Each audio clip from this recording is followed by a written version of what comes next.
Hello everyone. आज की video में हम देखते हैं मेंटेनेंस के बारे में। ये जो मेंटेनेंस है ये हिंदू मैरिज एक्ट वाला, जो हिंदू मैरिज एक्ट है हमारा 1955, उसके अंदर जो मेंटेनेंस दिया गया है उसके बारे में आज की वीडियो में हम देखते हैं। बाकी सीआरपीसी बीएनएसएस में और हिंदू मैरिज एक्ट के दोनों मेंटेनेंस में क्या डिफरेंस है ये भी हम आज की वीडियो में देखेंगे। देखिए, मेंटेनेंस जो है वो हिंदू मैरिज एक्ट के 24 के अंदर दिया गया है और 25 के अंदर दिया गया है। जो 24 वाला सेक्शन है, मेंटेनेंस पेंडेंट लिट, वो ये बोलता है कि जो मेंटेनेंस आप ले रहे हो वो ड्यूरिंग ट्रायल ले रहे हो। यहाँ पे जो ये जो वर्ड लिखा हुआ है पेंडेंट लिट, इसका मतलब होता है ड्यूरिंग केस। जो केस चल रहा है, जब सूट ट्रायल चल रहा है, उस वक्त जो आप मेंटेनेंस लेते हो वो 24 के अंदर आता है।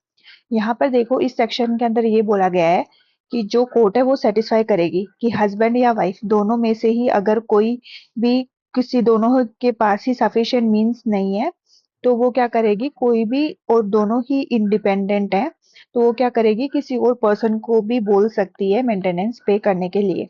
अभी ये जो एप्लीकेशन होगी वो 60 डेज के अंदर डिस्पोज ऑफ होगी, ये इसके अंदर लिखा गया है। अब सेकंड जो 25 का जो मेंटेनेंस है वो है परमानेंट एलिमनी एंड मेंटेनेंस। देखिए, एलिमनी क्या होता है, ये फिक्स पेमेंट होता है।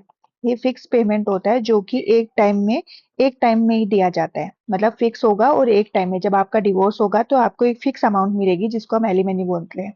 और ये जो मेंटेनेंस है ये मंथली पेमेंट होती है, मंथली आपको ये पेमेंट करी जाती है।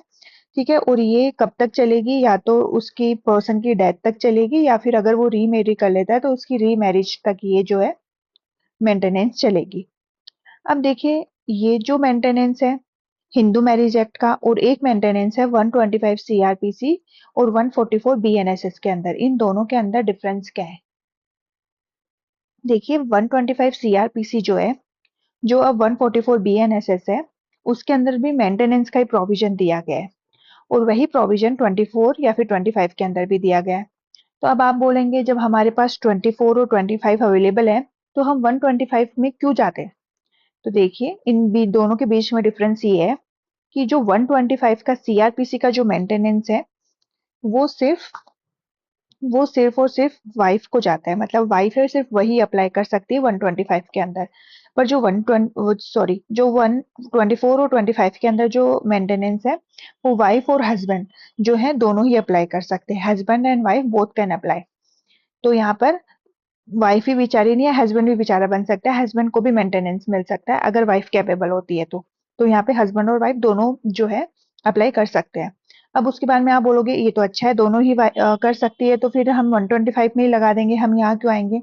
तो इसके भी लिए भी एक चीज है जो है कोर्ट फीस। यहाँ पे कोर्ट फीस कम लगती है, यहाँ पे इसके अंदर लेस है, इसीलिए लोग इसके अंदर आते हैं, और यहाँ पर जो है वो कोर्ट फीस थोड़ी ज्यादा होती है, इसलिए इसके अंदर कम लोग आते हैं।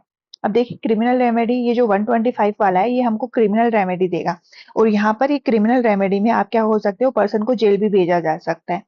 पर जो 24 और 25 वाले प्रोविजन है उसमें आपको सिर्फ सिविल रेमेडी मिलेगी। तो आज की वीडियो में हमने मेंटेनेंस के बारे में जाना है कि मेंटेनेंस हमें हिंदू मैरिज एक्ट के अंदर भी मिलता है और 125 सीआरपीसी और 144 बीएनएसएस के अंदर भी मिलता है, और दोनों के बीच का डिफरेंस हमने अच्छे से समझा है।